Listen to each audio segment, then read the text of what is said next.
Hello and thank you for watching. My name is Rachel Barnett with Gentle Frog. I'm here to create videos for you to help you understand QuickBooks slightly better than you currently do. If you have any comments, questions, or suggestions, please put them in the chat box. Thank you. All right, my friend, we're on the last video. In this video, I want to talk to you about our quality control checklist. The purpose of this checklist is to give you, the do-it-yourself bookkeeper, something to reference so you can review your own work within QuickBooks. It's not comprehensive, it's not meant to be.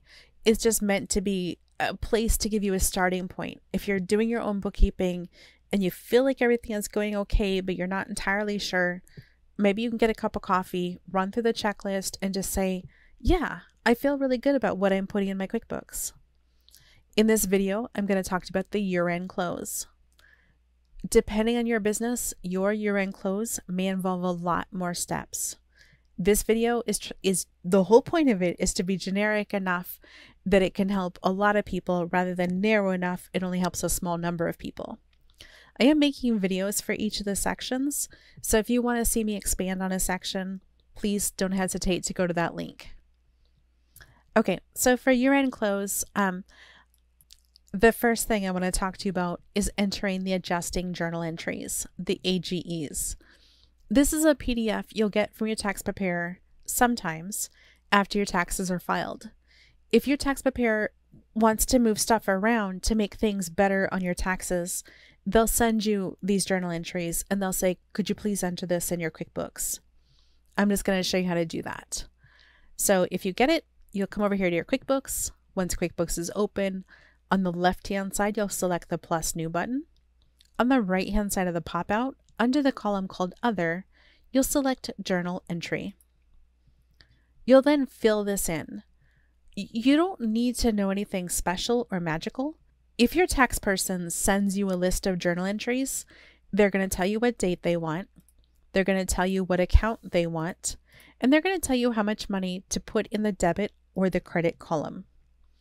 If they have a preference for the note or the memo, they'll tell you that. If they have a reference number they want in the journal entry number, they'll tell you that.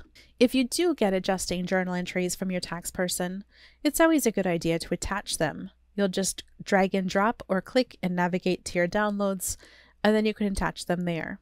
Save and close when you're done. It sometimes will happen that you'll get multiple journal entries. So you might get one that says this is entry number 2 and entry number 3 and so on and so forth. Just enter them as you see them. No big deal.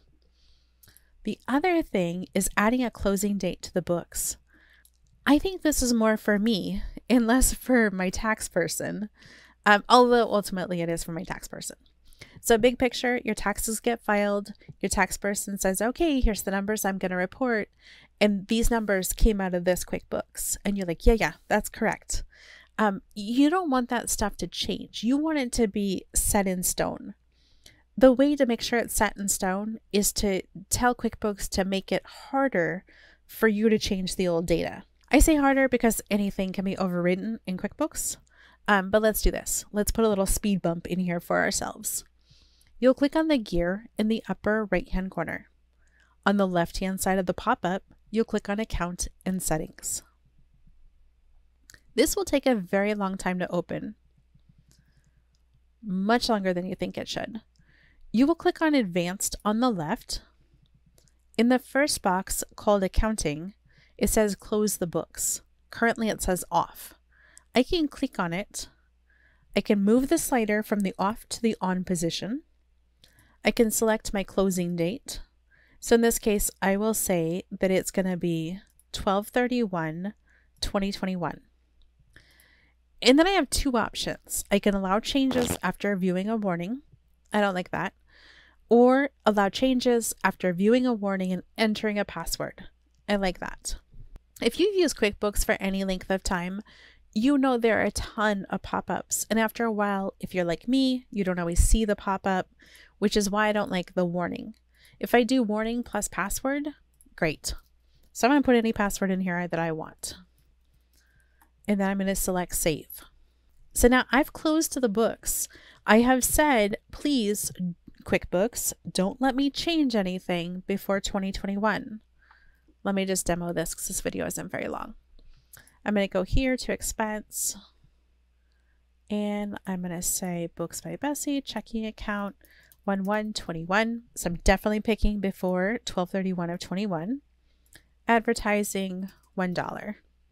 I'm going to select save and close. I get this. If I just got a regular pop-up, I would probably ignore it. I can enter my password, and then it will save the record. So now I definitely have changed my records from before. If I make a password and I forget what it is, which I really did do for one of my demo accounts, I can go to the gear, I can go to account and settings, I can go to advanced, I can go to close the books, and I can change my password. It's not the end of the world. It's just nice to have the speed bump. One more quick thing, and then I'll let you go. If we go to reports and I just type the word close. I remember what this is called. You may not. So if you're like, oh, I want the report that tells me if I typed in the super secret password to override my closing date, I will look for the report with the word closing date. I will select that report. I was like, there is. And right here, it tells you, apparently I'm Craig because it's Craig's Landscape, and I made a change. So if I make any changes after my tax person used my QuickBooks and filed my taxes, this is going to log those changes. So this is kind of helpful if you have anybody in the office who is helping, but sometimes forgets when you say, please don't make any changes to my books. I've entered a closing date and a password, and so on and so forth, right? I want you to see how the password works, how you can change the password, and how you can get a list if you do end up changing your records by mistake. You can see what you've changed. So that's it. There may be more to your specific year-end close, but if you've been doing all of this on a monthly basis, you will have been double checking your records month after month after month and double checking the previous months. So you're working on this December and you double check November. Maybe you identify a mistake from October that you previously missed. No big deal. Like you're giving yourself lots and lots of chances to find any potential mistakes and fix them before you get too far down the road. All right, that's it. Maybe your closing looks a little bit different. Maybe it's a little bit more complicated. But at the very least, this will give you something to reference when you're thinking to yourself, my goodness, what should I be doing with my QuickBooks? I hope this has been helpful. If you want to see a video on any of the other topics, they're available. If you want to see a video on a different topic, leave it in the comments down below. Thank you so much.